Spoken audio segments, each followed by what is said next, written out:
네, 2부 행사는 이제 3개의 세션으로 나뉘어서 진행이 됩니다. 1부와 마찬가지로 각각 전문가의 강연을 듣고요. 이어서 또 토론이 진행이 됩니다. 또 토론 이후에는 청중의 질의응답 순서까지 있으니까 여러분들 궁금한 사항 있으시다면 손 번쩍 들고 질문을 해 주시면 되겠고요. 지금 세션을 진행하기 앞서서 먼저 특별 강연이 또 준비가 되어 있습니다. 특별 강연을 들은 뒤에 세션 3개 바로 이어가도록 하겠습니다. 네, 2022 산업보안 컨퍼런스는요, 국가정보원과 산업통상자원부에서 주최를 합니다. 또 한국산업기술보호협회, 한국산업보안한림원에서 주관을 해서 2022년 이 산업보안 컨퍼런스가 개최가 되고 있는데요. 2부 행사는 특별 강연 이후에 세션 2, 3, 4가 이어지고 마지막으로 강연을 들은 뒤에 컨퍼런스 폐회를 하도록 하겠습니다. 네, 그럼 특별 강연, 준비된 강연을 바로 소개해 드리도록 하겠습니다. IBM 아시아 퍼시픽에서 시큐리티 컨설팅 및 서비스 부문을 책임지고 계신 이 태머 아부알리 부사장님 모시겠습니다. 힘찬 박수로 맞아주시기 바랄게요.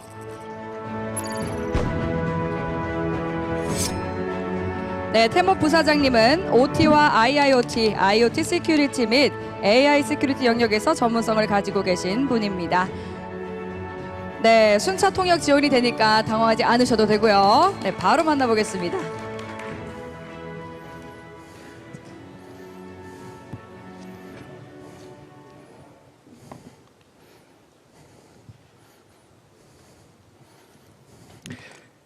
Good afternoon, everybody.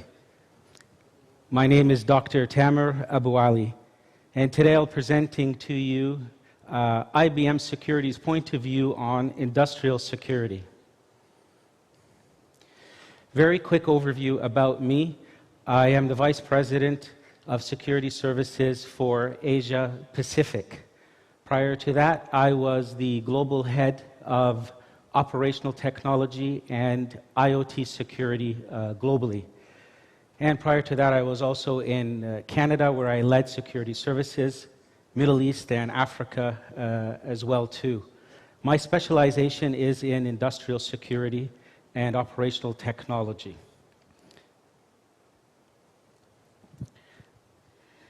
네, 안녕하세요, 여러분. 저는 태머 아부알리 IBM 부사장이라고 합니다. 오늘은 저는 IBM의 산업 보안 과 관련된 프레젠테이션을 드리도록 하겠습니다.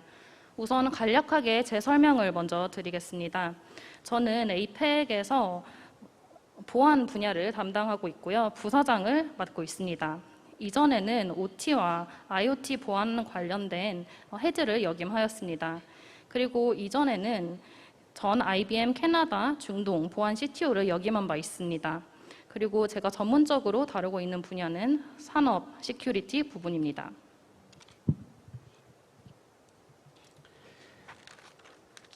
There isn't a day that goes by where we don't see some type of cyber attack in the industrial space, particularly in manufacturing.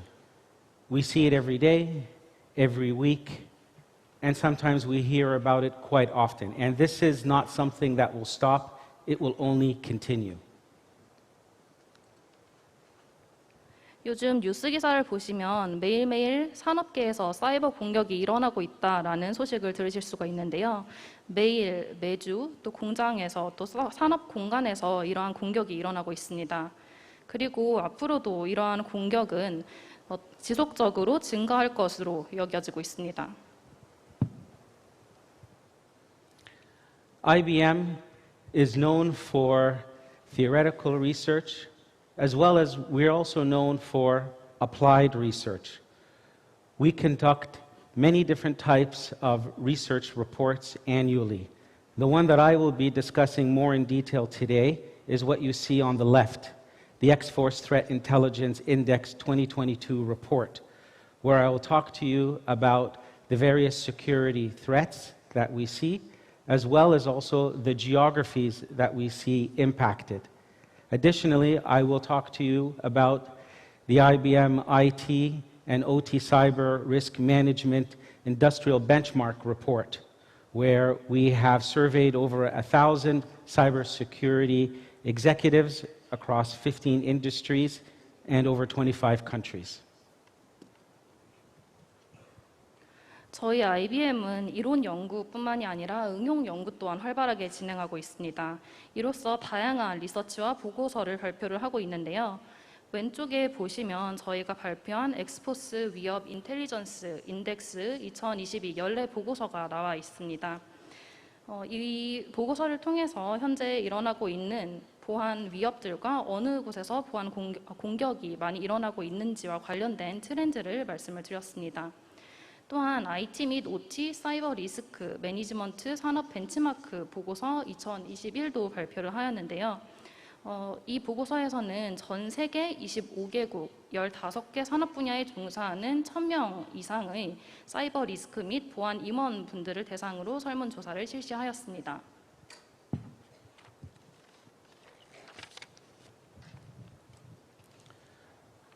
So, to give you a summary of our findings from the X-Force Threat Index report, first, starting off, Asia was the #1 attacked region in the world. Not only was Asia the #1 attacked region in the world, manufacturing in Asia was the #1 attacked as well. In addition to that, the financial sector in Asia was also the #1 attacked. So for Asia, took away 3 top items of being the most targeted in the world. #1 for the most attacked, #2 for the financial sector, and 3, of course, for manufacturing. 저희가 보고서를 통해서 발견한 사항들에 대해서 말씀을 드리도록 하겠습니다. 우선은 아시아가 가장 많이 공격의 타겟이 되는 지역으로 확인이 되었습니다. 이뿐만이 아니라 아시아의 제조업과 금융업계 또한 가장 많이 공격을 받는 상위 1위 업계에 꼽혔습니다. 즉 아시아, 제조업, 금융업계 이 세 분야가 가장 많은 공격을 받고 있다는 뜻이 되겠습니다. A little bit more about the findings of our research. Ransomware was the top attack type globally. Additionally, the way that ransomware was deployed as a vector was through phishing. And if I tried calling somebody in order to make sure my phishing attack worked, I was 3 times likely to get that person to click. Additionally, manufacturing was the top attacked industry. The first time it was over and above the financial sector. 그리고 전 세계적으로 랜섬웨어가 가장 활발하게 활용되는 공격 타입인 것으로 확인이 되었습니다. 공격 벡터로는 피싱이 가장 많이 사용이 되었고요. 또한 전화 통화를 하는 경우에는 타겟팅된 피싱 공격의 클릭 효율성이 3배 높아지는 것으로 확인이 되었습니다. 또한 제조업이 처음으로 금융업을 제치고 가장 많은 공격을 받은 1위 업계로 부상하였습니다. To put it in perspective, as we said, ransomware was the most top attack globally. But as we can see, there are other types of attacks as well too, such as server access, as well as the business email compromise as well too, were other attacks. We'll talk about this more as we go through our presentation. 앞서서 공격 유형에서는 랜섬웨어가 가장 높은 비율을 차지한다고 말씀을 드렸는데요. 이 외에도 서버 접근이나 비즈니스 이메일 침해, 즉 BEC로 불리는 여러 가지 공격 유형들이 함께 사용되고 있습니다. 이에 대해서는 추후 발표하면서 조금 더 설명드리도록 하겠습니다.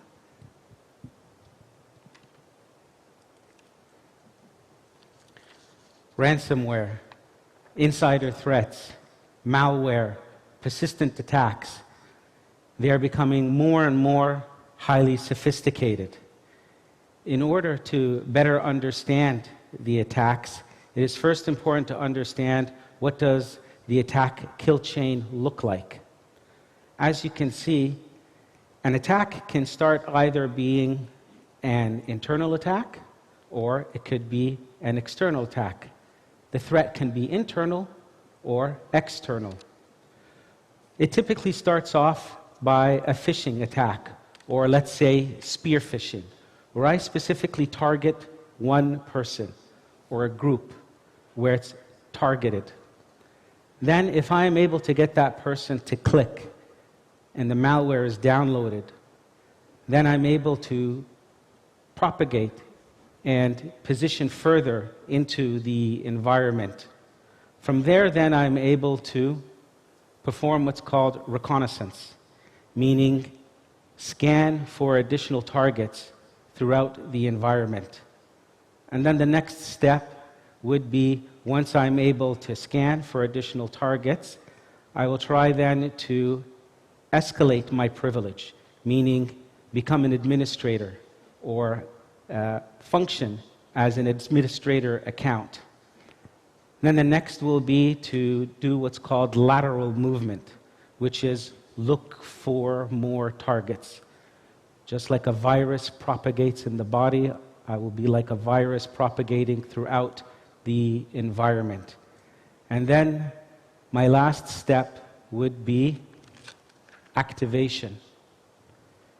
In terms of activation, I would either want to encrypt, completely destroy the environment, or what we see in high-tech manufacturing is to steal information, to steal data, to be able to steal intellectual capital and crown jewels, such as the next evolution of a product or chemical compositions, things that are valuable to the organization. 랜섬웨어와 내부자 위협 및 기타 지속 공격은 매우 정교하게 이루어집니다. 이에 따라서 이러한 공격들을 더 잘 이해하기 위해서는 공격 체인을 이해하는 것이 필수적입니다. 우선 공격은 두 가지 경로로 나타날 수 있습니다. 첫 번째는 내부자 공격이고 두 번째는 외부자 공격입니다. 이러한 공격이 일어나는 데는 주로 피싱이나 스피어 피싱이 사용됩니다. 스피어 피싱은 특정한 그룹이나 개인을 공격하는 피싱을 말합니다. 이에 따라서 공격이 성공할 경우에는 멀웨어가 다운로드 되게 되고, 이에 따라서 공격자는 환경에 침투를 할 수가 있게 됩니다. 이렇게 되면 정찰이라고 불리는 단계가 수행이 되는데요. 이 단계에서는 추가적인 타겟을 스캔할 수가 있게 됩니다. 이후에는 권한 확대가 일어나게 됩니다. 공격자가 어드민 권한을 획득하게 되는 것입니다. 이후에는 측면 이동이 일어나서 바이러스가 몸 안에 퍼지는 것과 같이 환경 내에 멀웨어가 퍼지고 추가적인 타겟을 공격하게 됩니다. 마지막은 활성화 단계입니다. 활성화 단계가 이루어지게 되면 암호화나 다른 정보들이 파괴될 수 있습니다. 예를 들어서 중요한 자산이나 정보, 또 IP, 핵심 자산과 관련된 정보들이 탈취될 수 있는 것입니다. 이에 따라서 신제품과 관련된 중요한 내용이나 화학 공식 등이 탈취될 수 있습니다.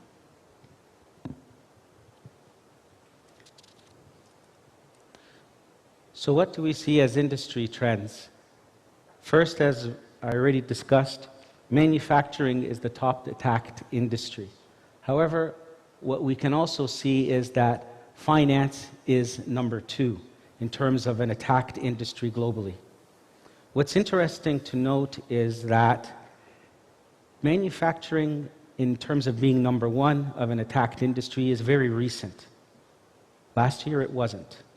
It traditionally has been finance.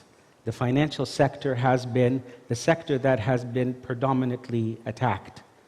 So the question is, why is manufacturing emerging as the number 1 targeted industry?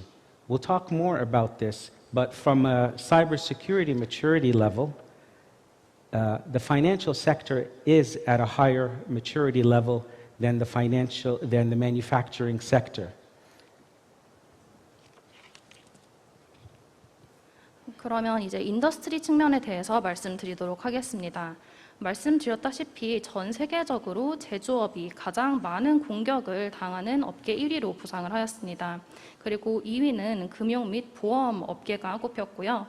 여기에서 중요하게 봐야 되는 것이 바로 전통적으로는 금융 및 보험 업계가 가장 많은 공격을 당하는 업계 1위였다는 점입니다. 즉 최근에 들어서야 제조업이 가장 많은 공격을 당하는 업계 1위로 올라섰다는 것인데요. 그렇다면 이러한 질문이 떠오르게 됩니다. 왜 제조업이 1위 공격 타겟으로 부상하게 된 것일까요? 여러 가지 이유를 앞으로도 설명을 드리겠지만 우선 사이버 보안 측면에서 설명을 드리자면 금융업계가 제조업 업계보다 보안 성숙도가 더 높기 때문인 것으로 나타나고 있습니다.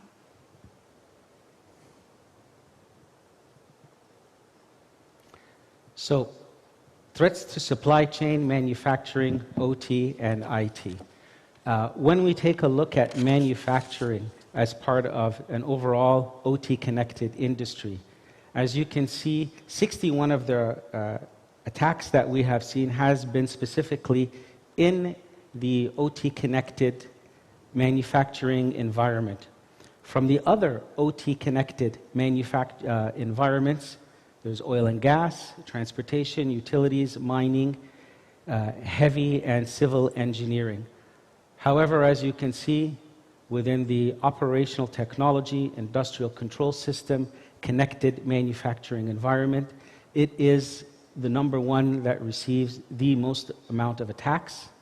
And also, the type of attacks have been specifically ransomware attacks in the environment.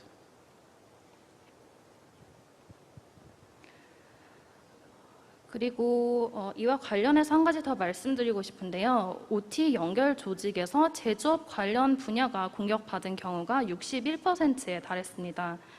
물론 제조업 내에서는 석유가스, 공익인프라, 광업, 중공업, 토목공학 등 여러 가지 인더스트리가 포함되어 있지만 여전히 제조업과 관련된 OT 연결 조직이 가장 많은 공격의 타겟이 되는 것으로 나타났습니다. 또한 가장 많이 사용되는 공격 타입은 랜섬웨어인 것으로 드러났습니다.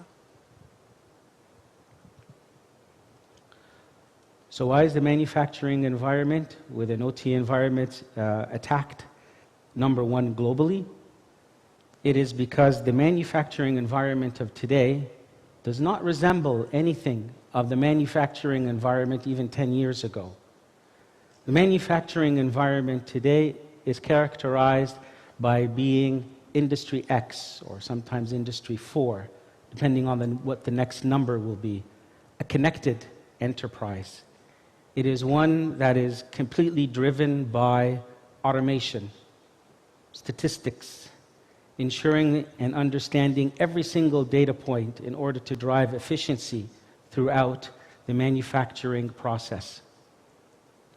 Any sort of attack in this environment has significant impacts. And the security maturity level within this environment is not the same as a bank or a financial institution.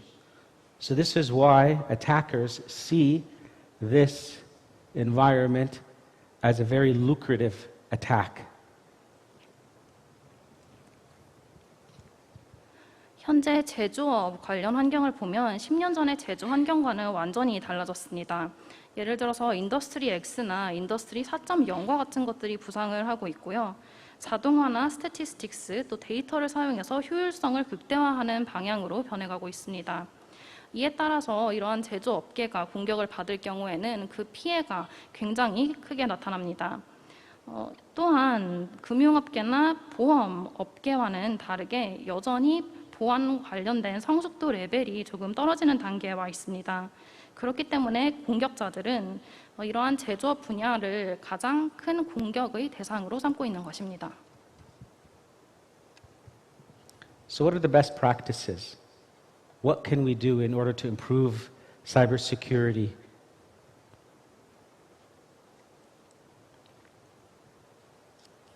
다음은 최적 관행에 대해서 말씀드리겠습니다. 과연 사이버 보안을 개선하기 위해서는 어떠한 방향으로 나아가야 할까요? So as we can see, There are the traditional approaches for security and solutions, such as identity and access management, endpoint security, network applications, data security, and security operations. However, these traditional approaches in silos, individual silos, has not really worked. 모든 분들이 아시다시피 전통적인 솔루션이 존재합니다. ID 및 액세스 관리, 네트워크, 데이터, 보안 오퍼레이션, 또 어플리케이션, 워크로드 이와 관련된 솔루션들을 활용을 할 수가 있는데요. 이러한 전통적인 솔루션을 개별적으로 사용하는 것만으로는 모든 문제를 해결할 수가 없습니다.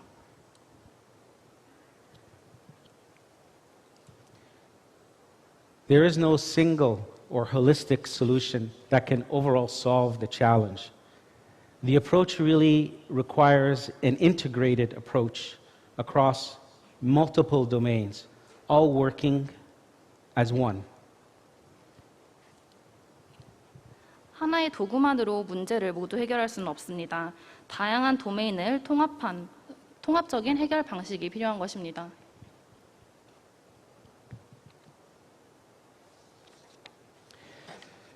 Many organizations are moving towards a concept called zero trust. What is zero trust? Zero trust means assuming that you are already breached, you're already compromised, you already have attackers on your network. So following in the zero trust principles, that means you need to be practicing within your environment least privileged access, meaning you or people in the environment should only receive the least possible privilege. In addition to that, just because you have access doesn't mean I should give you access. It depends on the risk that you present to the company. Maybe your computer has been compromised. Maybe the settings have changed. That should tell me that I should restrict your access. Maybe you're operating at a time of day or night which is unusual. Maybe we're seeing unusual activity. Additionally, we need to be continuously verifying, looking at the environment in terms of applications, data, endpoints. All of these three mechanisms have to be working at the same time. 점차 더 많은 기업들이 제로 트러스트 접근법을 활용하고 있습니다. 제로 트러스트 접근법이란 이미 네트워크에 공격자가 침입했고 공격을 당했다라고 가정을 하고 활동을 하는 것을 뜻하는데요. 이러한 환경에서는 최소 권한을 활성화하는 것이 필요합니다. 즉, 액세스 권한이 있다고 해서 아무나에게 함부로 정보를 넘겨줘서는 안 된다는 뜻입니다. 액세스 권한이 있는 사람일지라 하더라도 그 컴퓨터가 공격을 당했을 수도 있고 또 비정상적인 액세스가 감지될 수도 있습니다. 따라서 데이터, API, 또 엔드포인트 등의 지속적인 검증을 통해서 이 세 가지 분야가 함께 지속적으로 더 개선된 방향으로 나아갈 수 있도록 하는 것이 필요합니다.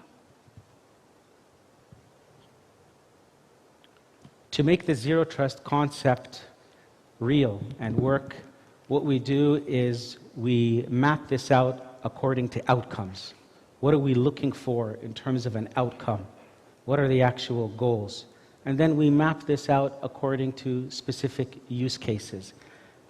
And we look at all of our outcomes and where we want to apply these concepts. And from there, we create very specific use cases across the overall enterprise, across identity, across data, across different types. Each use case exploded. 그리고 이런 제로 트러스트 접근법을 행하는 데 있어서 과연 우리 기업이 어떤 결과를 원하는지, 어떤 꼴을 가지고 있는지를 생각해 보는 것이 중요합니다. 꼴에 따라서 유즈 케이스를 마련을 하고 과연 기업 관점에서 이 유즈 케이스를 어떻게 효율적으로 사용할 수 있는지를 살펴보는 것이 필요합니다. 데이터, ID, 엔드포인트 모든 측면에서 유즈 케이스를 살펴보시고 이를 최적으로 사용할 수 있는 방법에 대해 고민해 보셔야 합니다. So within the manufacturing environment as well too, we need to see how we can apply zero trust concepts. The reason that it's important to apply zero trust concepts within the manufacturing environment is that a security incident in the manufacturing environment does not simply just cause downtime. It could cause loss of life.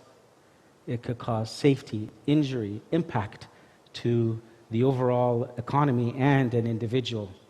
To give you an example, if a PLC was compromised and that PLC controlled an actuating device, such as controlling temperature, speed, chemical composition, that chemical composition can be changed to explode. The speed at which maybe a turbine turns could turn very fast, thereby causing an explosion. Within the manufacturing environment, the impact of any cybersecurity incident could have life impacts, injury, and safety. 그렇다면 제조업 환경에서 어떤 식으로 제로 트러스트 관행을 사용을 할 수가 있을까요? 이 컨셉에 대해서 한번 살펴보도록 하겠습니다. 기억하셔야 하는 것은 제조업에서 보안 인시던트가 일어날 경우에는 단순히 다운타임에 그치지 않고 개인과 경제에 큰 영향을 미친다는 점입니다. 인명피해가 일어날 수도 있고 또 안정성 관련해서 문제가 생길 수도 있습니다. 예를 들어서 PLC에 대한 공격이 일어났다고 가정해 보겠습니다. 이런 경우에는 공격자가 디바이스를 해킹해서 화학 공식을 변화시키거나 온도를 마음대로 조절할 수가 있게 됩니다. 혹은 터빈이 돌아가는 속도 또한 느리거나 더 빠르게 조절을 할 수도 있겠죠. 이렇게 되는 경우에는 공장이 폭발하는 등의 여러 사고가 일어날 수 있습니다. 즉, 보안 인시던트에 제대로 대응하지 못하면 많은 인명 피해와 함께 안전 사고가 일어날 가능성이 있다는 것을 뜻합니다.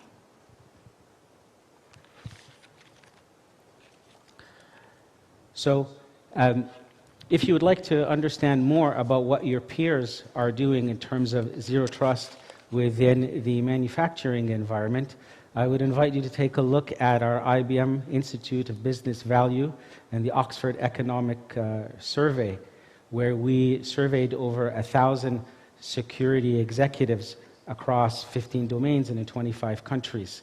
What we have found is that about a quarter of the people that we have surveyed are what we call zero trust pace setters, meaning in some form they are beginning to implement zero trust security controls within the manufacturing OT environment. 그렇다면 제조업 분야의 다른 기업들이 현재 어떻게 하고 있는지에 대해서 말씀드리겠습니다. 앞서 말씀드렸다시피 저희는 IBM 기업가치연구소 및 옥스퍼드 이코노믹스 연구를 통해서 전 세계 25개국 15개 산업 분야의 1,000명 이상의 사이버 위험 및 보안 임원을 대상으로 설문조사를 실시하였는데요. 이를 통해 확인한 결과 업계의 25% 정도는 제로 트러스트 선두주자인 것으로 확인이 되었습니다. 즉, 25%의 기업들은 다른 기업들에 비해서 자신들의 OT 환경 내에서 제로 트러스트를 잘 활용하고 있다라는 뜻이었습니다. Okay, so we talked about malware and we talked about ransomware. It is very important to make sure that you are planning your response, that you're simulating attacks, that you're testing your processes, that you're ensuring that you have a plan.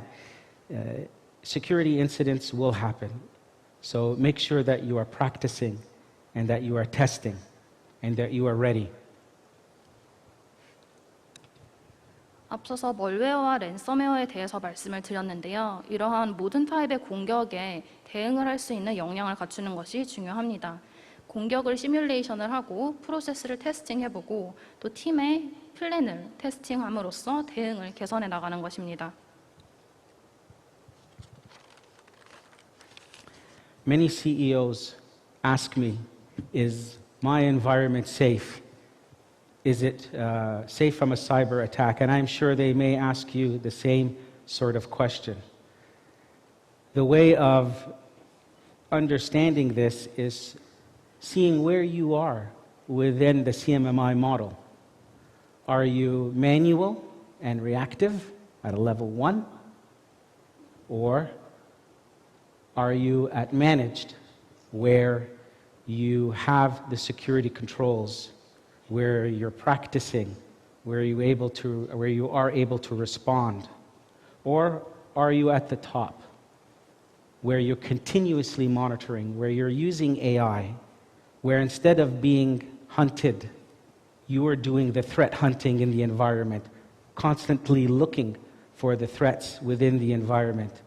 And as you practice, every single time, you become better and better and improving your own security posture and procedures. 많은 기업 CEO께서 저에게 와서 이런 질문을 하십니다. 지금 저희 기업의 사이버 환경이 안전한가요? 라고 말입니다. 그래서 저는 오늘 여러분께 같은 질문을 한번 드려보고 싶습니다. 과연 여러분들의 사이버 환경은 안전한지 한번 여쭤보고 싶습니다. 지금 이 모델에서 각 기업이 어떤 단계에 있는지 한번 생각해 보시기 바랍니다. 첫 번째, 에드옥 단계에 머무르고 있지는 않은지, 혹은 매니지드 단계에 있어서 보안 컨트롤과 관행을 적용하고 있는지, 혹은 최적화가 이미 끝난 상태여서 계속 지속적으로 AI를 활용하고 위협 헌팅을 할 수 있는 단계에 있는지, 또 이를 통해서 지속적으로 보안 관련 활동을 개선해 나갈 수 있는 역량을 갖추고 있는지 한번 스스로에게 자문해 보시기 바랍니다. Last slide. So, what is on the horizon for security? What do we need to be aware of? Quantum, you may have heard quantum computers within media, within research, within academia. There will come a time when quantum computers will break traditional cryptography, where what you have used in your environments, in banks, in the government sector, regardless of the sector, will be broken by quantum computers. On July 5th, 2022, NIST selected IBM, along with its partners in academia, was selected for 3 out of the 4 post-quantum cryptographic algorithms. So what does this mean to you, to your organizations? What it means is to be ready. Just as you need to be ready for a cyber attack and to practice and to be prepared, you also need to be ready for the future, when quantum computers will be able to break traditional cryptography. So what does this mean? It means, first, understanding and classifying the data that you have. Do you know what data you have? Do you know where it is? Do you know the classification of it? Next is to conduct a crypto inventory, to understand the type of cryptography you're using in your environment. And then to look at the migration path to quantum-safe cryptographic protocols and methods. But it's important not to be the last person, not to be the last industry, not to be the last bank, or not to be the last country that migrates to quantum-safe crypto. Thank you.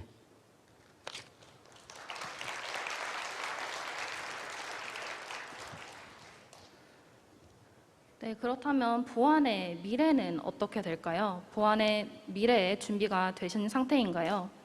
점차 더 많은 연구와 학계와 미디어에서 퀀텀 컴퓨터에 대해서 다루고 있습니다. 정부 업계이든 혹은 민간 업계이든 관련 없이 언젠가는 퀀텀 컴퓨터가 전통적인 크립토그래피를 깰 수 있는 단계가 올 것이라고 예상하고 있습니다. 그렇다면 이런 퀀텀 컴퓨터의 시대가 도래했을 때 여러분들의 기업 환경에 어떤 의미를 가지게 될까요? 사이버 공격에 준비되어 있어야 하기도 하지만 미래, 즉 퀀텀 컴퓨팅 시대에도 준비되어 있으셔야 합니다.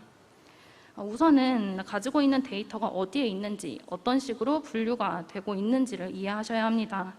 이후에는 크립토 인벤토리를 이해하고 계셔야 합니다.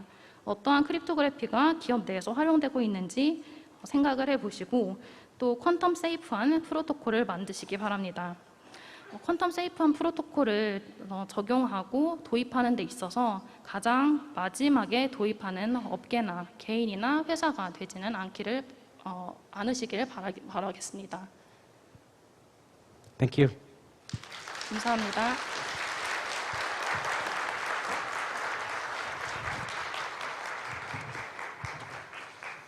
네, 최근 보안 위험 동향과 전략에 대해서 또 핵심 사이버 보안 모델인 제로 트러스트를 비롯해서 여러 좋은 말씀을 많이 해주셨습니다. 테마 아부알리 부사장님께 여러분 No 다시 한 problem. 번 더 Thank you. 박수 보내주시기 바라겠습니다.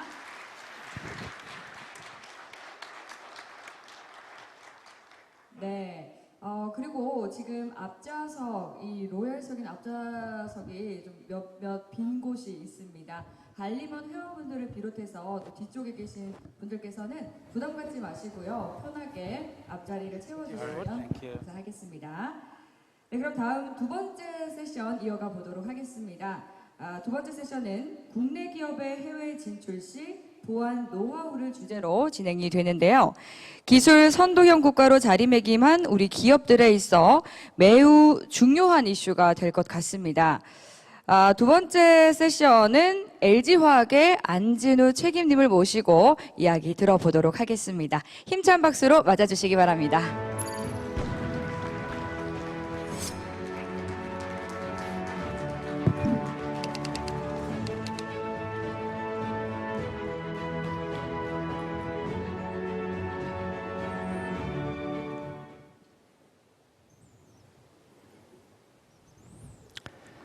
반갑습니다. LG화학의 안진우 책임입니다.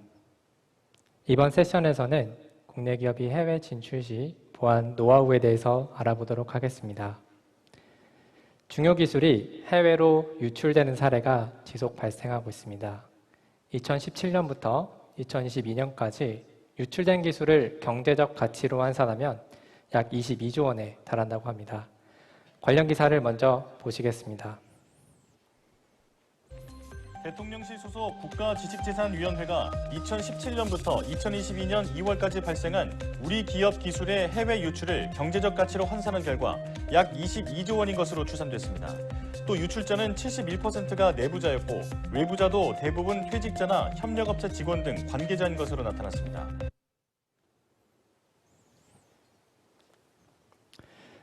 오늘 발표는 먼저 국내 기업의 해외 진출 필요성과 이에 따른 보안 위험, 두 번째로 해외에서 기술 유출에 대응한 사례, 세 번째로 해외 진출 시 보안 검토 사항, 마지막으로 매진말 순으로 말씀드리도록 하겠습니다. 국내 기업이 해외에 진출하고 있는 상황은 이제 더 이상 선택이 아닌 필수가 되어가고 있습니다. 해외 투자 추이가 증가하고 있는 상황에서 기업의 해외 진출 목적 또한 변화하고 있습니다. 기존에는 인건비를 절감하거나 수출을 지원하기 위한 목적이었다고 한다면 최근에는 심화되고 있는 글로벌 무역 장벽을 극복하고 시장을 개척하기 위한 목적으로 변화되고 있습니다. 기업의 해외 진출이 늘어나고 있는 상황에 비례해서 기업의 중요 기술이 외부에 노출되는 위험 또한 증가하고 있습니다.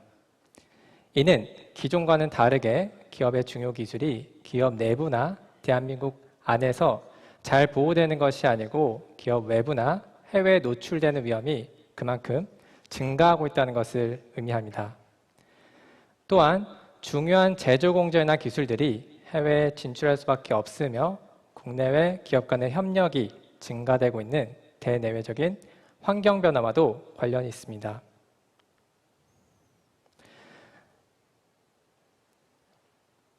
앞서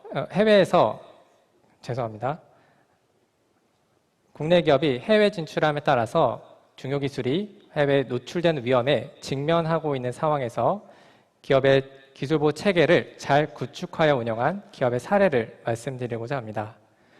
국내 기업인 H사는 해외 현지에 공장을 진출하면서 국내와 동일한 수준의 보안관리 체계를 구축하여 운영하고 있었고 이를 통해서 해외 현지 직원들에 의해 중요 기술이 유출되는 것을 사전에 차단할 수가 있었습니다.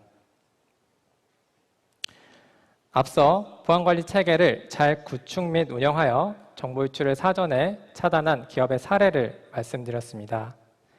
하지만 해외 진출을 경험해보지 않은 기업들은 진출 전과 후에 어떠한 일을 해야 하는지, 혹은 해야 하는 일을 하지 못했을 때는 어떠한 문제가 발생하는지를 알기가 참 어렵습니다. 이에 해외 공장의 보안 체계를 구축하고 운영한 경험이 있는 기업들이 해외 진출 시 검토해야 할 사항에 대해서 프레임워크를 제안해 보았습니다. 이 프레임워크의 핵심은 해외 진출을 기획하는 단계에서부터 현재 법률, 제도, 문화를 분석하고 기업에 보호해야 하는 기술을 정의해서 현재 적합한 정책, 조직, 시스템을 구축하고 운영하는 데 있습니다. 먼저 법률, 제도, 문화적 관점에서의 검토 사항을 말씀드리겠습니다. 대부분의 기업들이 진출하는 해외 지역은 사람이나 물리적인 보안 환경이 매우 열악한 경우가 많아 법률이나 제도적인 안전장치가 사전에 마련되어야 할 필요가 있습니다. 현재 법률이나 제도, 그리고 국가 핵심 기술에 대한 이해가 부족하다든지 문화적인 특성이나 보안의식 부족으로 인해서 본사의 보안 정책을 해외에 그대로 적용하고 운영하기가 매우 어렵습니다. 이때에는 해외 현지 기술 관련 법령과 지적재산권 등을 미리 조사하고 이를 반영하여 보안 정책을 수립할 필요가 있겠습니다. 또한 현지 문화적인 특성을 반영하여 노사관계를 개선할 수 있도록 하고 본사와 현지 임직원 간의 신뢰관계를 확립하는 게 무엇보다 중요하겠습니다. 두 번째는 기술적 관점에서의 검토 사항을 말씀드리겠습니다. 기업의 중요 기술들이 해외에 유출되지 않도록 현지의 맞춤형 기술보호 체계를 구축해야 합니다. 설계 단계에서 생산이나 IT 시스템만 고려가 된다든지 국내 보안 시스템을 현지에 구축하고 운영하기가 어려운 경우가 꽤 많습니다. 특히 국가 핵심 기술 보유 여부를 사전에 확인하지 않거나 필수적으로 조치해야 되는 사항들을 적용하지 않는 부분도 주요 이슈 사항 중에 하나입니다. 이때에는 현지에서 구축과 운영이 될 수 있는 맞춤형 기술, 물리보안을 설계 단계에서부터 참여하여 구축하는 것이 중요합니다. 또한 관계기관을 국가 핵심 기술을 수출하는 기업의 경우에는 관계기관을 통한 점검 체크리스트와 기술보안 가이드를 미리 활용하고 핵심 정보와 자산들은 블랙박스화해서 외부 노출을 최소화할 필요가 있겠습니다. 세 번째로는 합작법인 설립 시 검토 사항입니다. 기업이 합작법인을 설립하는 경우에는 법인 설립 시부터 철수 시까지 전체 과정에서 필요한 모든 보안 요건을 미리 협의하고 계약서에 이를 명문할 필요가 있습니다.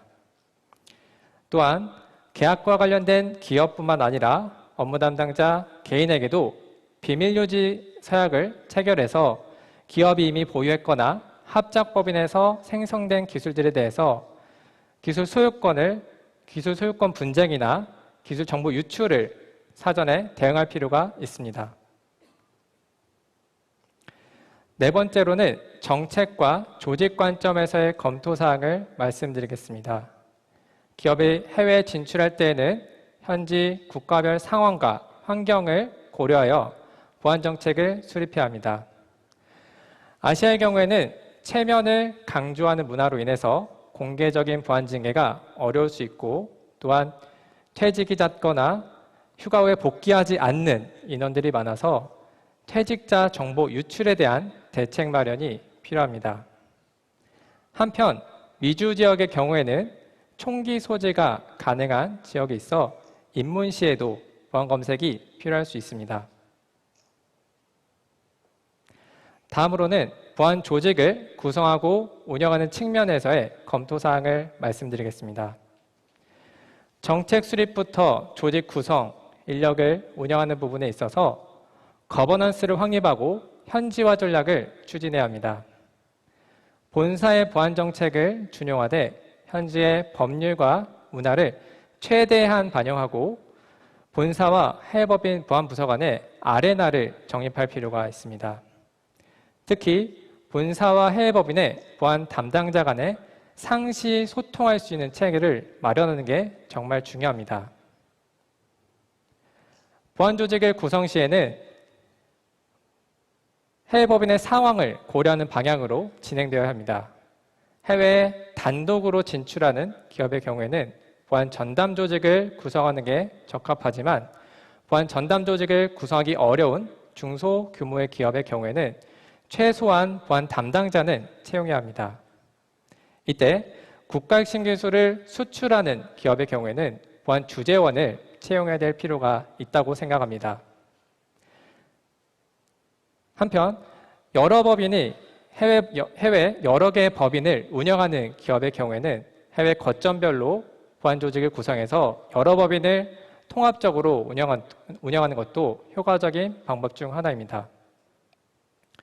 이와는 다르게 합작법인인 경우에는 현재 보안 조직에게 본사의 보안 KPI를 반영하도록 해서 현지 법인의 보안을 강화하는 데 적극적으로 개입하고 감시할 필요가 있습니다.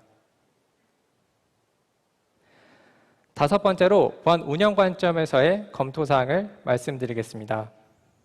먼저 IT 보안 관점에서는 해외 법인을 통해서 중요한 정보가 유출이 되거나 보안 사고가 본사에 전파되지 않도록 해야 합니다.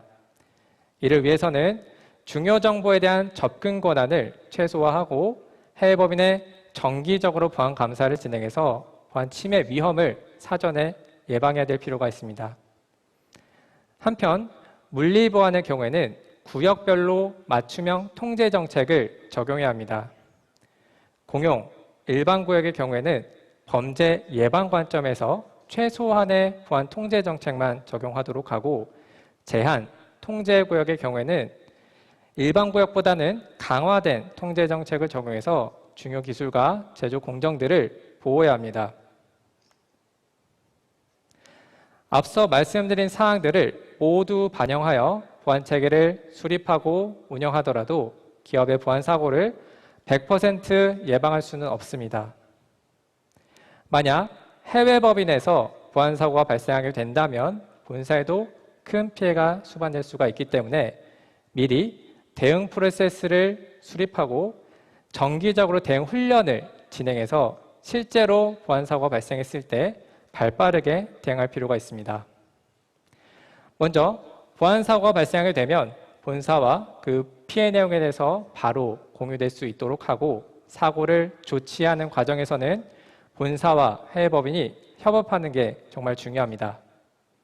이때 영향도가 큰 보안 사고인 경우에는 본사의 전문 인력을 파견하는 것도 고려해 볼 수가 있겠습니다.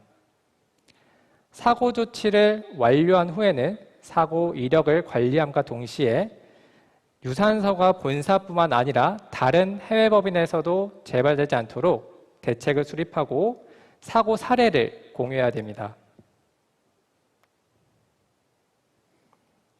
지금까지 국내 기업이 해외 진출 시 단계별로 고려해야 할 검토 사항에 대해서 알아보았습니다. 이미 해외 진출해 있거나 진출을 고려하고 있는 기업에 몇 가지 당부드릴 사항을 정리해 보았습니다. 첫 번째로 법인 설립 초기부터 보안부서가 참여하고 해외 법인에 대한 거버넌스를 확립하는 부분입니다.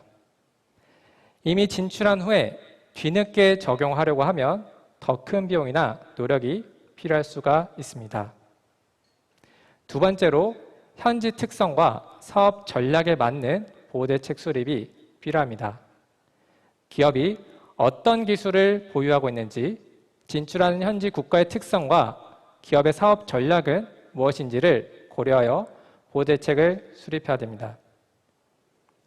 세 번째로 문화적인 특성을 고려하여 보안정책을 수립하고 임직원 신뢰관계를 확립해야 되는 부분입니다. 아무리 좋은 보안 정책이라고 하더라도 실효성이 없거나 현지 문화나 관습에 반하는 정책이라고 한다면 온전하게 보안 정책을 적용하고 운영하기가 매우 어렵습니다. 네 번째로 본사와 해외 법인의 보안 부서 간에 유기적인 협업이 필요합니다. 이를 위해서는 실무자 간 보안 협의체를 정기적으로 진행해야 되고 본사에서 추진하고 있는 보안 정책의 방향성을 지속적으로 교육해서 본사와 해외법인이 같은 목적을 갖고 협업할 수 있도록 해야 합니다. 마지막으로 글로벌 관점에서의 정보보호 체계 구축을 검토해 볼 수가 있습니다. 해외법인의 글로벌 스탠다드를 적용하는 데 있어서 부족한 부분이 무엇인지를 알 수가 있고 전체적인 보안 수준을 향상하는 데 기여할 수 있다고 생각을 합니다. 이상 5가지 당부사항을 살펴보았습니다. 해외 진출 경험이 없는 기업들의 경우에도 앞서 말씀드린 사항을 사전에 파악한 상태에서 업무를 진행하게 된다면 시행착오를 줄일 수 있을 것이라고 생각을 합니다. 앞으로는 기업이 해외 진출 시점부터 보안을 적용해서 기업의 성공적인 비즈니스에 기여할 수 있었으면 좋겠습니다. 끝으로 발표 자료를 준비하느라 고생해 주신 한림원 멤버분들께도 감사 인사를 드리겠습니다. 이상으로 발표를 마치도록 하겠습니다. 경청해 주셔서 감사합니다. 네, 수고해주신 안진우 책임님께 여러분 다시 한 번 더 아낌없는 박수 부탁드리겠습니다.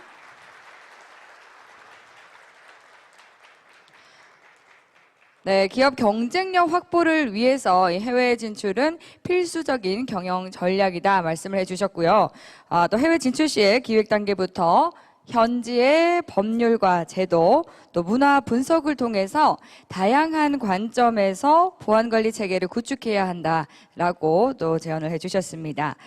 발표 제목처럼 해외 진출을 염두에 두고 있는 기업에게는 굉장히 또 큰 도움이 되는 노하우를 알려주셨는데요. 네, 그럼 이제 이에 대해서 더욱더 깊고 꼼꼼하게 이야기를 나누는 시간 갖겠습니다.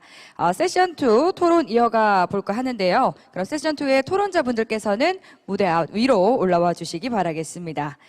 토론 진행은 정재환 MC님께서 좌장을 맡아서 수고해 주시겠습니다. 네, 큰 박수로 맞아 주시죠.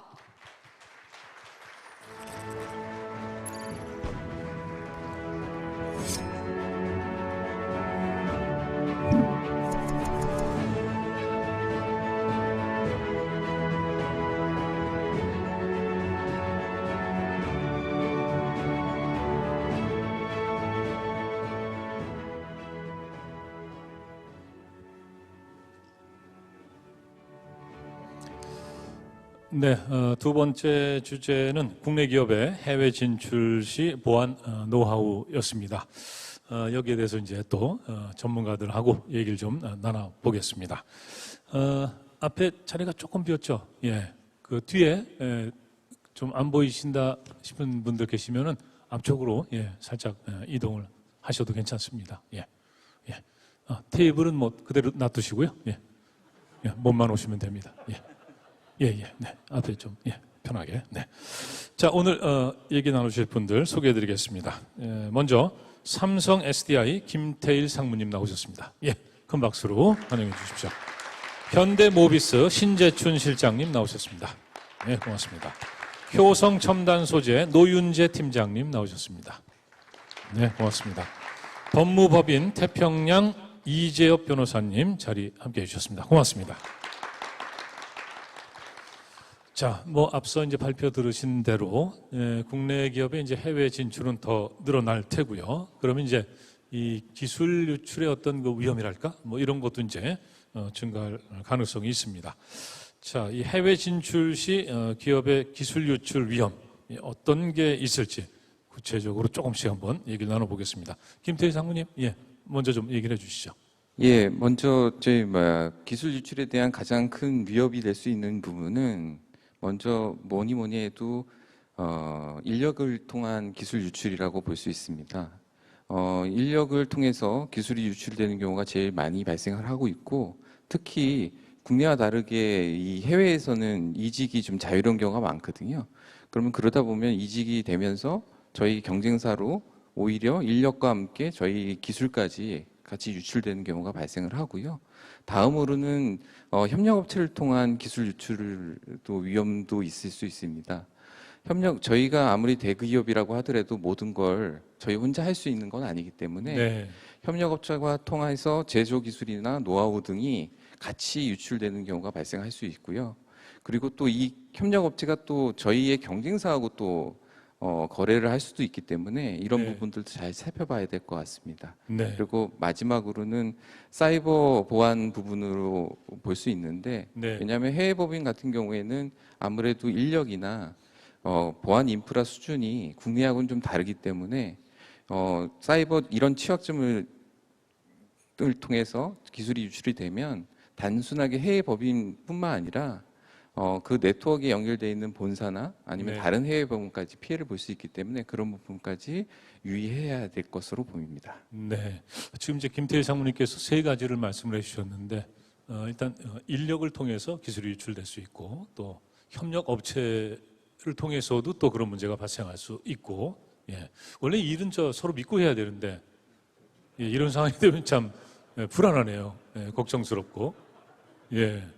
뭐 사이버망이야 뭐 보안망이야 좀 더 철저하게 어떻게 하면 될 것도 같은데 예, 참 걱정입니다. 자, 제가 노윤재 팀장님께 좀 질문을 드릴까요? 그 해외 법인이나 해외 사업장에서 이제 이런 피해가 발생할 수가 있는데 근본적인 원인은 또 뭐가 있을까요? 네, 효성첨단 소재 노인재입니다. 많은 기업들이 해외 진출 시 시장 조사라든지 법인 설립, 생산 계획 등은 준비를 매우 철저히 하는데 반해서 보안 검토는 해외 진출 막바지에 이르러서 급하게 준비하다 보니 해외의 법률이라든지 환경을 충분히 고려하지 못한 채로 보안 대책을 마련하게 됩니다. 특히 보안 시스템을 재개발해야 하거나 별도의 설계 및 운영이 필요한 경우 많은 시간과 비용 투자가 발생하게 되어 해외 현지에 일부의 보안 대책만 적용하게 됨으로써 이를 통해 다양한 보안 취약점에 노출이 되고 결국은 보안 사고나 피해에 이르게 된다는 것이 주요한 원인이자 문제라고 말씀드릴 수 있겠습니다. 예. 그 해외 진출할 때 그러니까 이제 뭐라 그럴까 보안에 좀 소홀하다 이런 말씀이신 것 같은데 효성은 잘 하고 있는 거겠죠? 그런 거겠죠? 네, 열심히 노력하고 있습니다. 네, 예. 나중에 좀 자세히 좀 가르쳐 주시기 바랍니다. 예. 역시 이제 그럴 것 같습니다. 이제 기업의 입장에서는 이제 이윤을 먼저 추구하게 되는 거고, 근데 사실 이게 보안이 허술하면 그런 게 몽땅, 예, 정말 물거품이 될 수도 있는 게 아닌가 하는 생각이 드는데, 자, 이 국내 기업이 해외 진출할 때 뭐 꼼꼼하게 여러 가지 좀 많이 준비해야 될 것 같습니다. 어떤 게 있을까요? 예, 네, 제가 답변 드리겠습니다. 예, 신재춘 팀장님. 네네. 네. 우리 기업들이 최근에 그 해외 진출을 많이 하고 있는데요. 우리 기업들이 해외 진출하기 앞서 현지의 보안 관련된 법률이나 제도는 당연히 살펴봐야 되고요. 현지 문화에 대해서도 사전히 검토하고 이해를 통해서 보안 관점에서 현지의 그 임직원과 협력업체를 어떻게 관리할 건지에 대해서 사전에 충분히 검토를 해야 됩니다. 이러한 사전 준비를 바탕으로 현지 사정에 맞는 보안 정책을 수립하는 게 제일 중요하고요. 아울러 핵심 기술을 보호하고 유출을 방지해야 되는데 이러기 위해서는 우선 우리가 제일 먼저 지켜야 될 정보 자산과 핵심 기술, 영업 기밀들이 무엇이 있는지를 사전에 정의하고 이거를 최우선적으로 지키는 방향으로 구축하는 것이 좋습니다. 네. 예. 네, 뭐, 한 말씀 덧붙이도록 하겠습니다. 네, 네, 예. 그 기업들이 해외 진출할 경우에 태스크포스 팀을 구성해서 운영을 합니다. 이때 보안 전문가를 태스크포스 팀에 구성하지 않은 채로 준비를 하는 경우가 많다 보니까 네. 전문성도 떨어지고 보안 준비에 대한 역할이라든지 책임이 모호한 경우들이 많습니다. 그래서 태스크포스 팀을 구성할 때 보안 전문가를 구성해서 최소한 한 명 이상 이 태스크포스 팀에 참여토록 하여 이 해외 현지에 대해서 충분히 고려해서 보안 대책을 마련하도록 하는 것이 매우 필요하다고 말씀드릴 수 있을 것 같습니다. 네. 그 신재춘 실장님께서 먼저 현지 사정을 좀 잘 알아야 된다. 뭐 이런 말씀을 해 주셨고, 노윤재 팀장님께서 또 덧붙여서 중요한 내용 말씀해 주셨는데 지금 보니까 같은 회사에 계시네요. 예. 이게 손발이 어떻게 잘 맞는다 싶어가지고 네, 예. 예, 네. 자, 지금 두 분 말씀하신 것처럼, 예, 아무튼 뭐 굉장히 중요한 거죠. 예, 꼼꼼하게 사전에 잘 살펴야 되는데, 특히 이제 현지 어떤 법 이런 게 우리하고 좀 다르고, 뭐 제도 이런 것도 좀 다르고 그런 게 있지 않겠습니까? 이런 부분은 이지엽 변호사님께서 좀 말씀을 해주시죠. 최근 전 세계적으로도 기술 보호의 중요성이 점점 더 높아지고 있습니다. 그러다 보니까 각 나라별로 기술 보호를 위한 법 제도들을 강화하고 있는데요. 다만 이 나라별로 언어나 문화가 다르기에 규제 내용도 지역적 특성에 따라서 다를 수 있습니다. 따라서 해외로 진출하고자 하는 회사들은 진출하고자 하는 나라의 현지 법 제도를 잘 살필 필요가 있겠습니다. 예를 들면 선진국의 경우는 개인정보에 대한 수집 처리 규정을 좀 보안 강화를 하고 있기 때문에 보안 시스템을 갖춤에 있어서 직원들에 대한 개인정보 규정들을 잘 준수해야 할 것이고요. 또 어떤 나라의 경우는 와이파이와 같은 무선망을 통제하거나 전파방해 기기 등의 사용을 금지하는 규정을 두는 나라들도 있습니다. 따라서 보안 시스템을 현지 시스템을 갖추는 데 있어서 이러한 점도 유의해야 할 것입니다. 네, 현지의 어떤 사정, 특히 이제 법률 문제, 마지막에 와이파이는 좀 쉽게 제가 이해할 수 있는 뭐 그런 내용이었습니다. 아무튼 이제 그런 어떤 법제도 차이 이런 걸 좀 잘 살펴야 되고요. 앞서 이제 발표에서는 이제 문화적인 차이 이런 것도 잘 짚어야 된다고 얘기를 해주셨는데 실제로 이 보안 업무를 수행할 때 문화적 차이로 인한 그런 어려움이 있는지 이건 김태일 상무님께서 말씀해 주시겠습니까? 예, 당연히 기업들이 해외의 다른 문화권을 가면 어려움을 겪게 되는데 이 보안 쪽에서도 그런 어려움을 당연히 겪게 됩니다. 몇 가지 예를 들면 이제 이슬람 문화권으로 가면 이제 여성분들은 히잡을 쓰고 있는데 그런 여성분들을 대상으로 보안 검색을 하거나 아니면 이런 활동하기가 어렵거든요.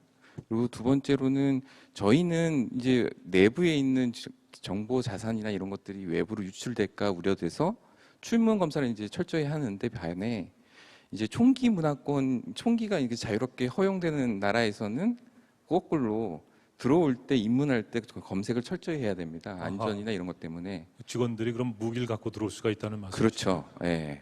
그런 나라들이 좀 있고요. 네. 그 다음에 또 마지막으로는 저희 아시아권 같은 경우에는 보안 검색을 하거나 또 징계를 줄 때 보안에 위배를 해서 징계를 줄 때 이거를 모욕으로 느끼기 때문에 또 저희 소요나 이런 것들이 발생할 수 있기 때문에 조심해야 될 필요성이 있습니다. 네. 예, 좀 전에 김태일 상무님께서 좋은 말씀 많이 해주셨는데요. 제가 추가적으로 좀 말씀을 드리면 이 문화적 차이는 보안 정책 수립 시에도 반드시 고려해야 할 필요가 있습니다. 일례로 미주권 국가의 경우는 트러스트 문화가 있어 무조건적인 통제 위주의 보안 정책을 다른 나라처럼 쓰게 되면 현지 직원들의 강한 거부감을 살 수가 있습니다.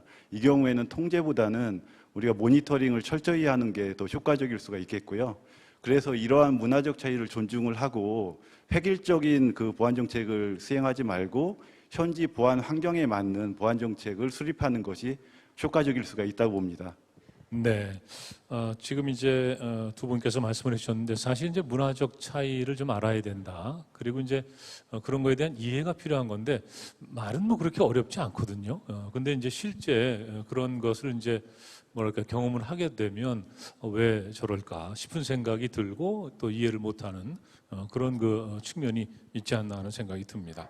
아무튼 해외에서 일을 한다는 것은 역시 국내보다는 더 참 어려움이 많지 않을까 하는 생각이 드는데 해외 진출했을 때 이제 해외 법인이랄까요? 예, 현지 어떤 보안 조직 이런 것도 굉장히 중요할 것 같은데 노윤재 팀장님께 좀 여쭤볼까요? 이 보안 조직을 만들 때 네. 어떤 점들을 잘 생각해야 될까요? 네, 제가 말씀드리겠습니다.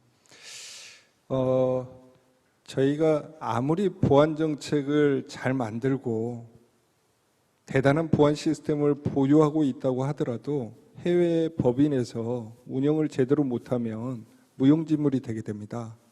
따라서 해외 보안 조직을 구성하고 운영하는 것에 대해서 진지하게 고민해 볼 때인 것 같습니다.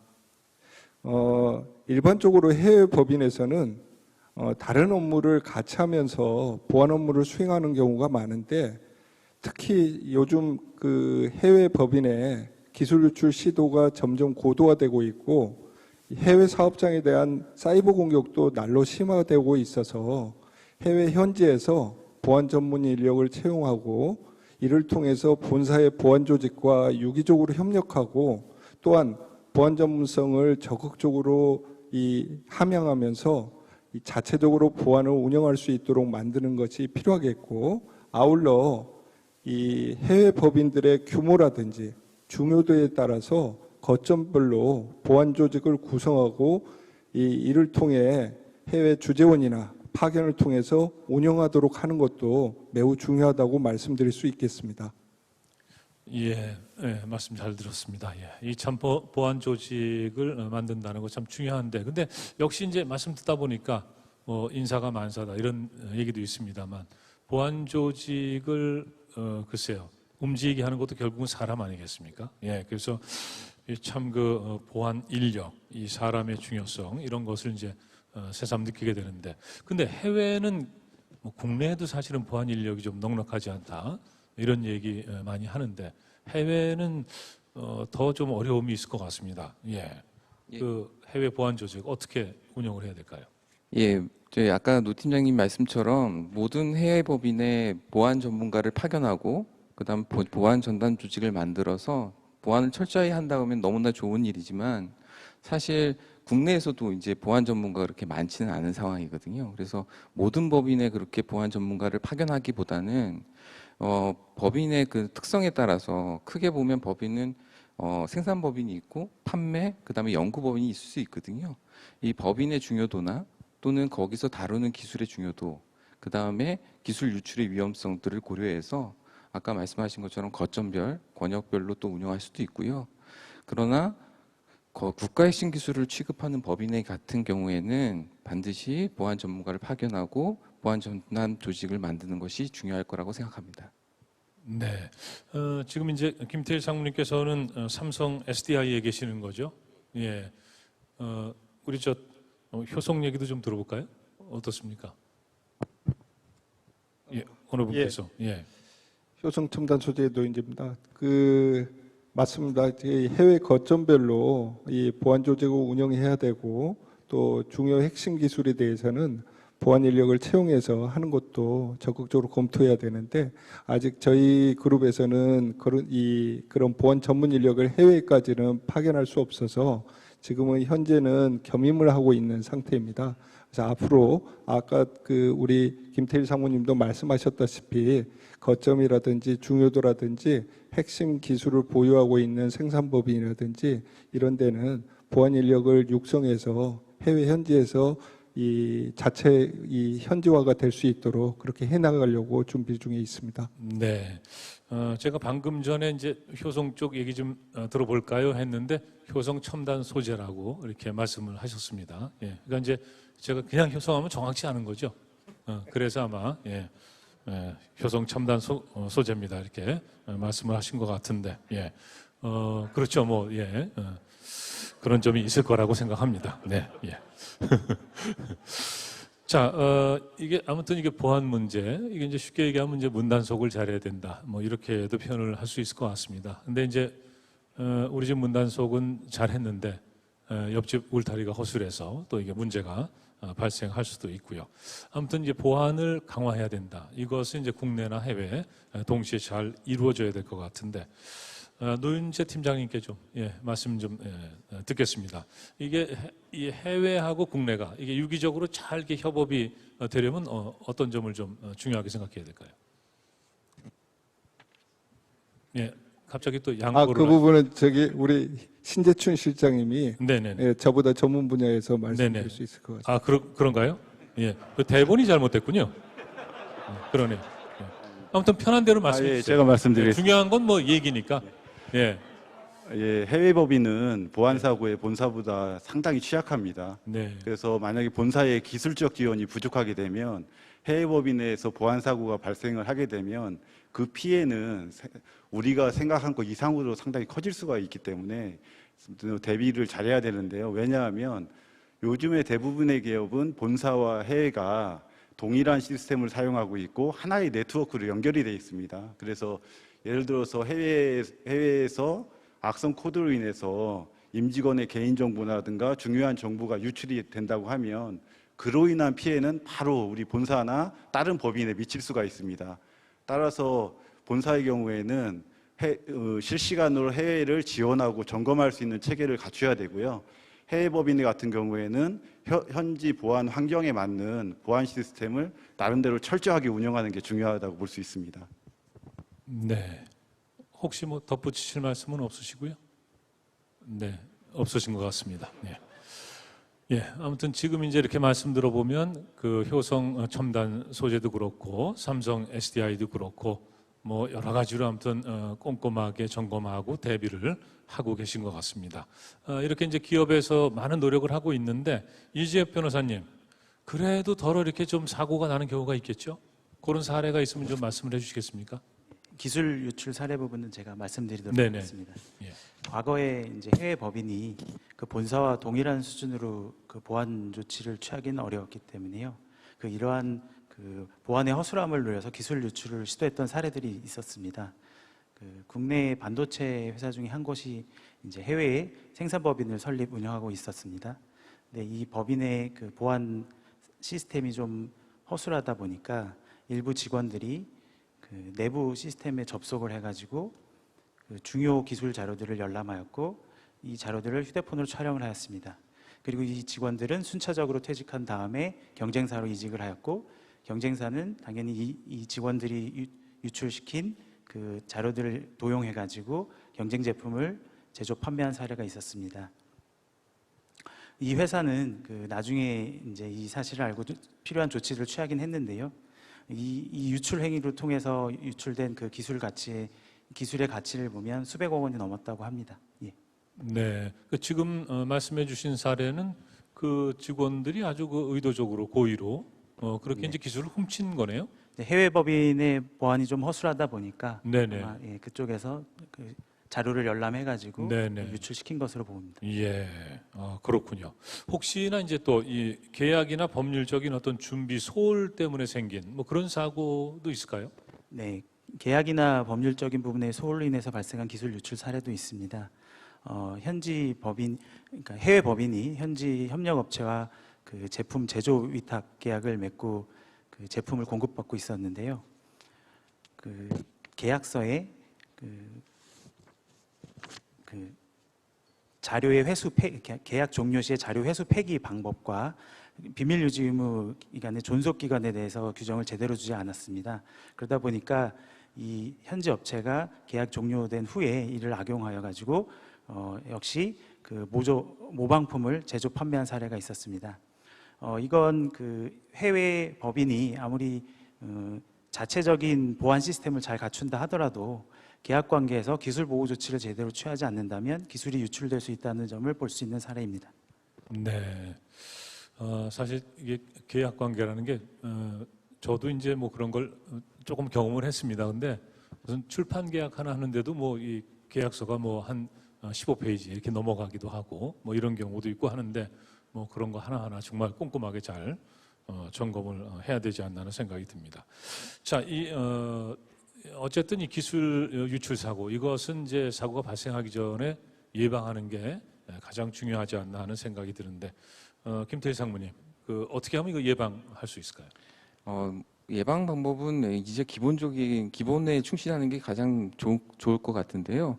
먼저 보안 규정과 같은 표준을 만들고 그 다음에 그거를 임직원들한테 교육을 하고 그리고 이것들이 잘 운영될 수 있도록 보안 시스템 체계를 갖춰 나가야 됩니다. 그리고 이 보안 시스템을 통해 가지고 정보 유출에 대한 모니터링과 그 다음에 이상 징후를 좀 체크해야 되고요. 그리고 막상 실제로 기술 유출이 발생했을 때 이런 보안 시스템이 없는 경우에는 그 증적 자료를 만들지 못해가지고 결과적으로는 법적 책임이나 아니면 다른 책임을 지을 수 없는 그런 문제들도 발생할 수 있습니다. 네. 예.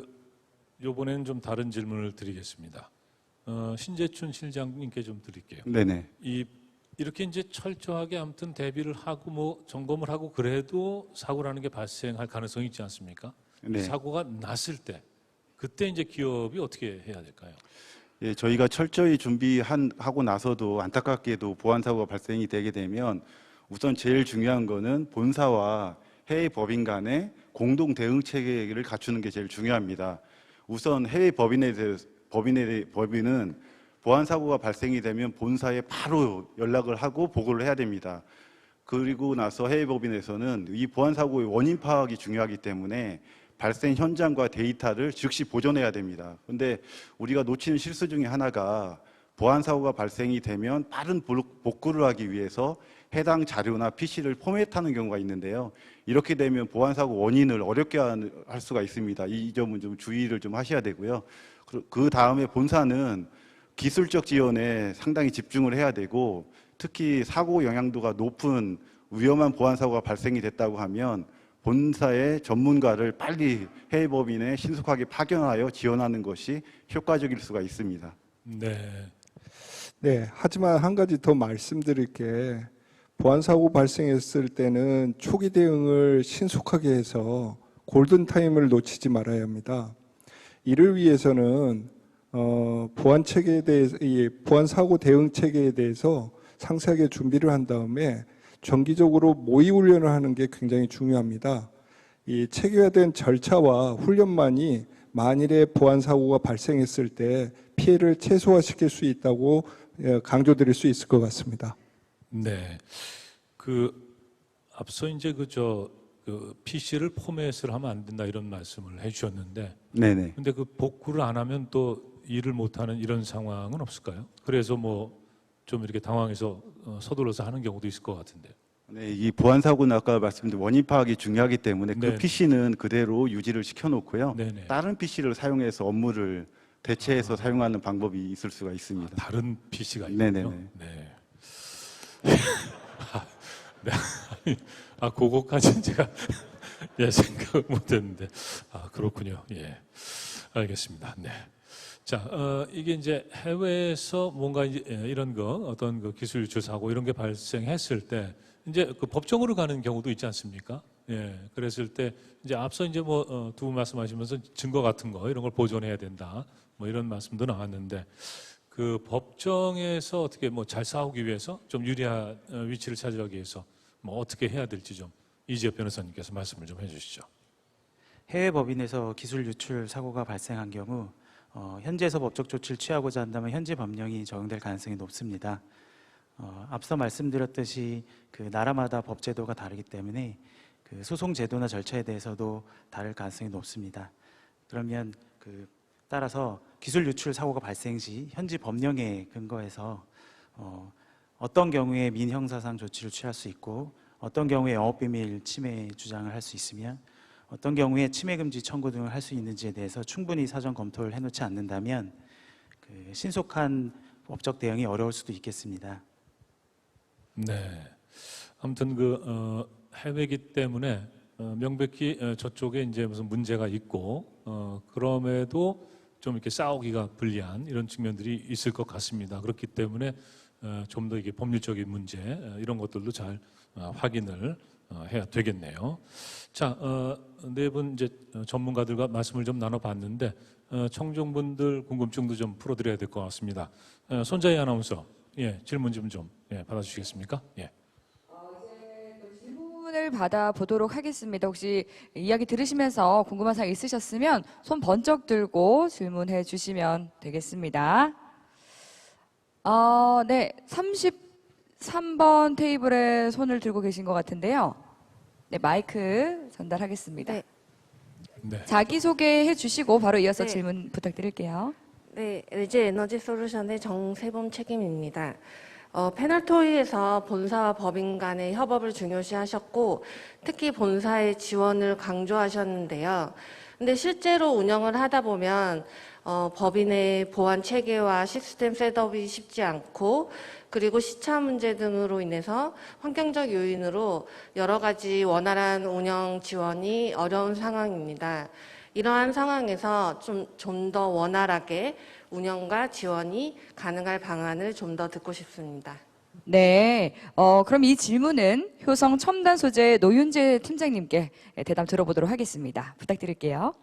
네, 그 해외 현지에는 아무래도 보안 인력이 충분치 않고 물론 본사에도 그렇게 많지는 않겠지만은 아무래도 해외에서는 시스템을 운영하고 대책을 마련하는데 더욱 더 어려운 문제들이 많이 있을 것입니다.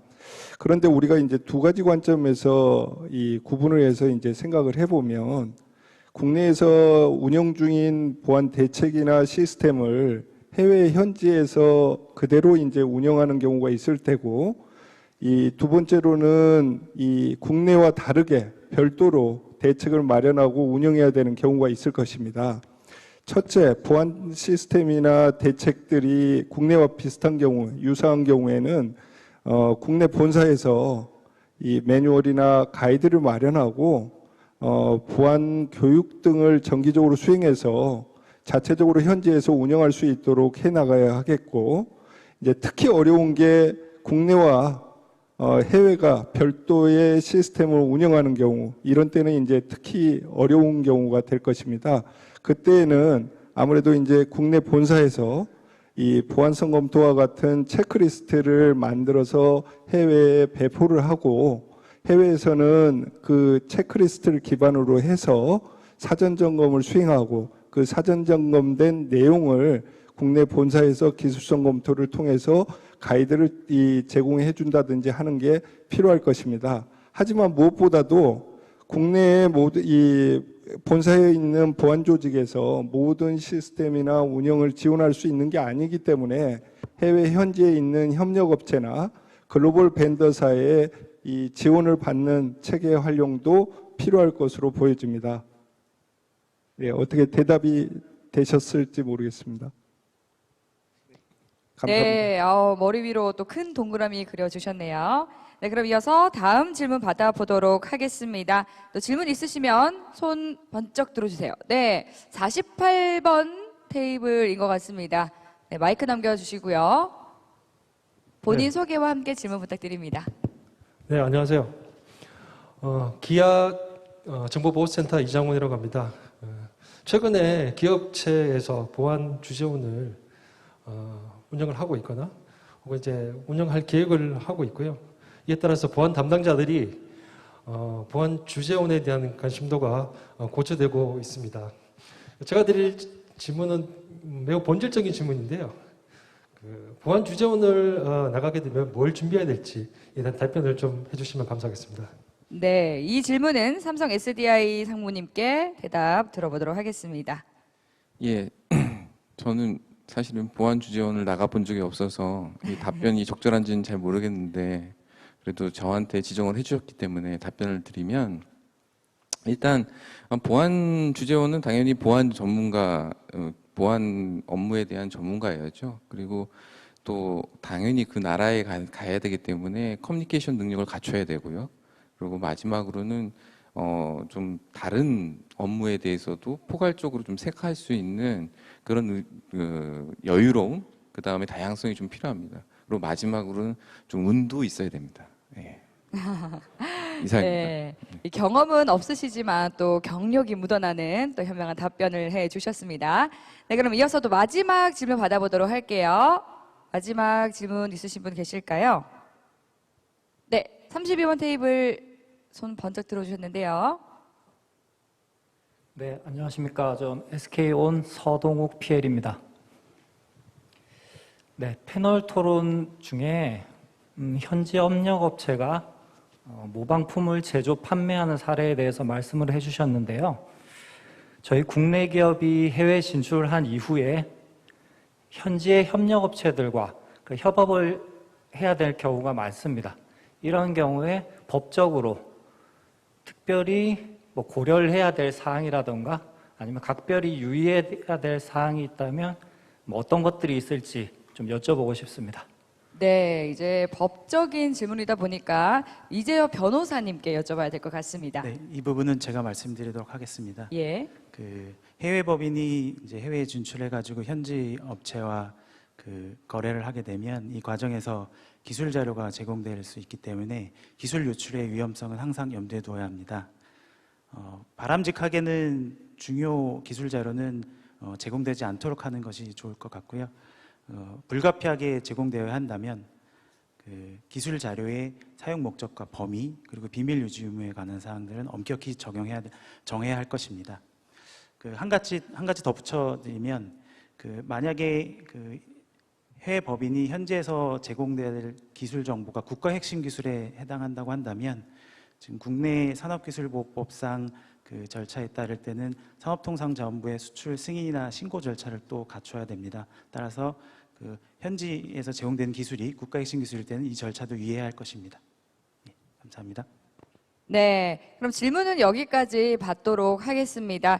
소개해주신 강연자 그리고 토론자분들 또 질문해주신 분들께도 감사를 드리고요. 다시 한번 좀 박수 보내주시면 감사하겠습니다.